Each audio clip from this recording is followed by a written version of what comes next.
Yeah, very glad to have you back at the People's Mirror. 4 days down the line since we posted our last episode, we owe that to natural causes, being the cold that has had us down a little bit. But we're back and we are keeping you updated on what's been happening in the Kenyan political scene timely.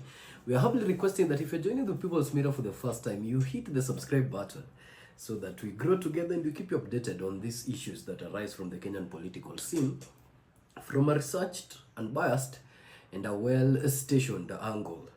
Now, ladies and gentlemen, the issue at Mombasa is going to water down in the next 24 hours or 48 hours or so, because the Kenyan political scene is one that is really active, and considering the fact that the by-elections are also set for less than 20 days from now, this particular activity in the Kenyan political scene keeps heightening. So before the Mombasa issue gets watered down, let us put before you and also before the mirror the statements that were made there, narrowing our focus this time to the statements that were made by Honorable Babu Owino in his speech. And this we are doing with interest because Babu Owino's rise, or rather fall, within the ODM party is something that has been choreographed for quite some time, and he has since seemed to actually be evading all the traps that exist within the party that would be a hindrance to his particular bid when it comes to the gubernatorial seat of Nairobi. Now, while in Mombasa, the ODM members were celebrating 20 days since the inception of this party in 2005. And their celebration was divided in three cohorts. There was the youth wing of it, where the youths actually talked, or rather, the ODM youthful leaders and other leaders of the ODM party, others being as youthful as Oburu Odinga, had an opportunity to interact with the ODM youths who are also in Mombasa. Then there was the general conference where the ODM officials had an opportunity to celebrate ODM at 20 with all the ODM members, not specifically the youth. And then there was the founders dinner, this which was graced by Honorable William Ruto, the current president of the country, including also the governor of Siaya County, Honorable Anyang' Nyong'o, and former Minister Henry Kosgei, had individuals including Mudavadi detailing the sweet history of the ODM party with the sadness in between of it since its inception. So for later on, we will put even other statements before the mirror of if they had political weight that goes beyond the day and into now and up to 2027. But right now, let's go back to Babu Owino. Now, Babu Owino took that particular podium knowing very well that the resistance that would come from him holding the microphone would not be from the people sitting in front of him or standing in front of him, but would be most likely from the people sitting behind him. And so the cohort of ODM officials that need to be supporters of Honorable Babu are now the people against Babu Owino. If you look at the conference at Mombasa, ODM is now divided between the young ODM and the old ODM, with the older ODM being called Wadosi and the younger ODM wanting entry into that particular position without the hindrance of the Wadosi themselves. Babu took the floor and said this. He began by eulogizing Raila Odinga. And so, you could get the essence of why Babu took the opportunity or the first few minutes to actually eulogize on Baba.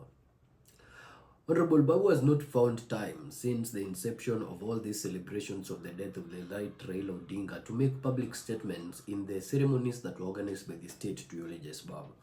The furthest he has done in these particular ceremonies was to be asked to wave. And so he waved, and he never really had time to mourn Raila Odinga, who, without any words, was the maker of Babu Owino's political career. So at Mombasa, what does Ongili do? He takes the platform to first eulogize the man that made him. And he makes a fuss about it, eulogizing Baba in detail with the statements that he made that you can find in the news bites that have been circulating on the first few minutes of Babu's speech. Then, he found some statement or some word which was as a bullet, but rather also sounded very daring to the people that were listening.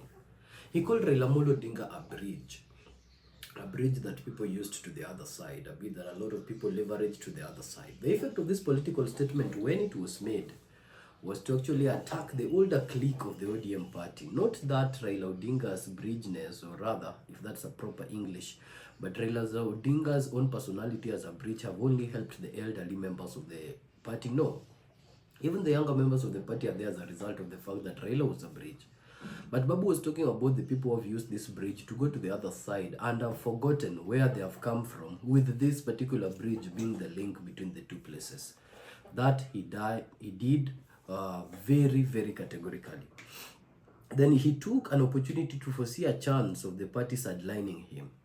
I remember even before he got to the weight of his speech, Sifuna was trying to ask him to hand over the microphone. And he boldly told Sifuna that, Sifuna, come down. This is the only time that I might be having to address the ODM members and these delegates in this particular forum like this. Because without this might be the last time the Wadosis give an opportunity for me to address the people of this multitude of the ODM party.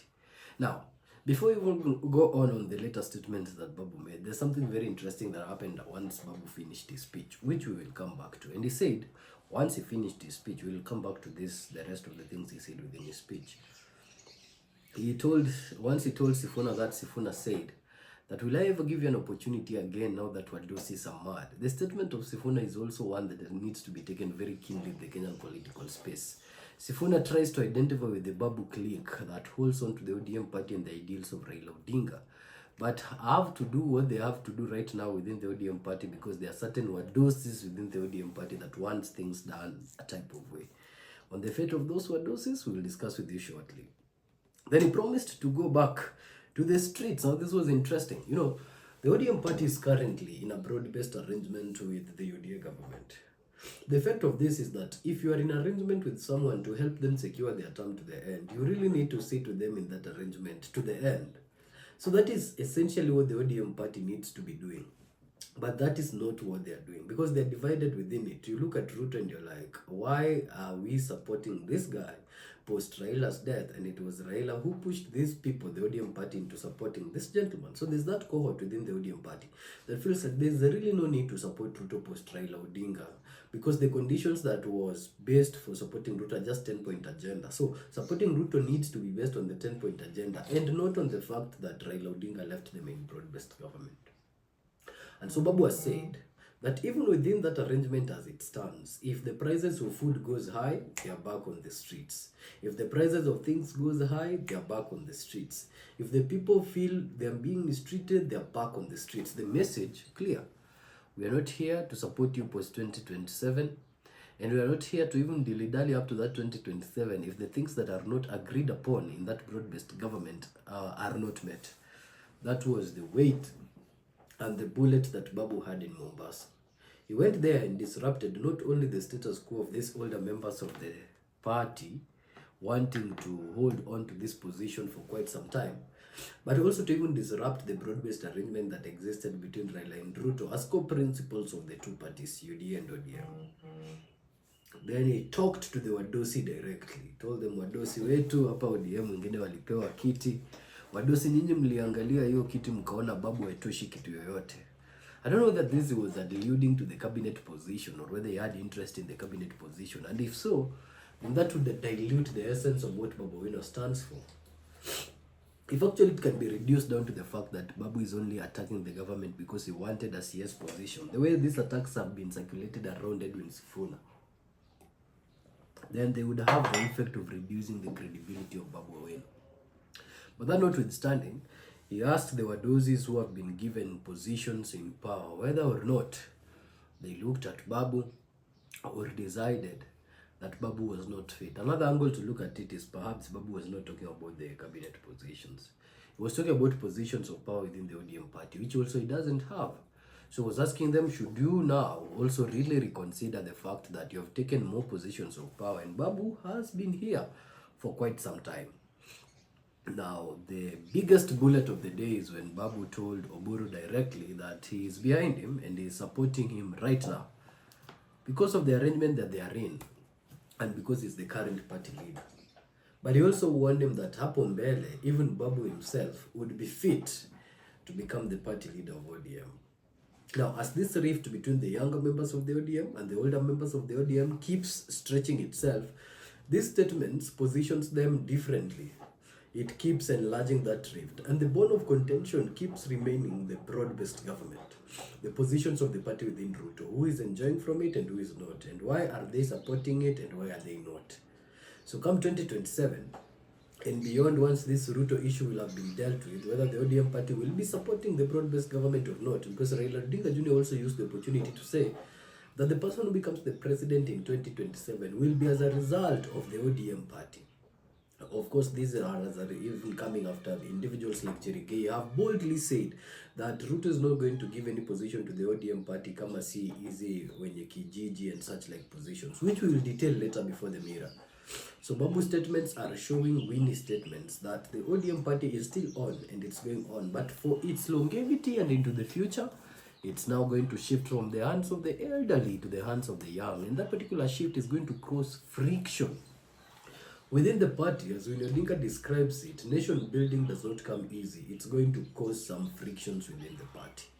So as the political scene of Kenya keeps evolving from Mombasa to Banisa to Mbeere North to Malava and to these other parts where the by-elections are also taking a very, very heated corner, and we have detailed the one at Mbeere North and the civic lens. We will detail it later on the developments happening here at the People's Mirror.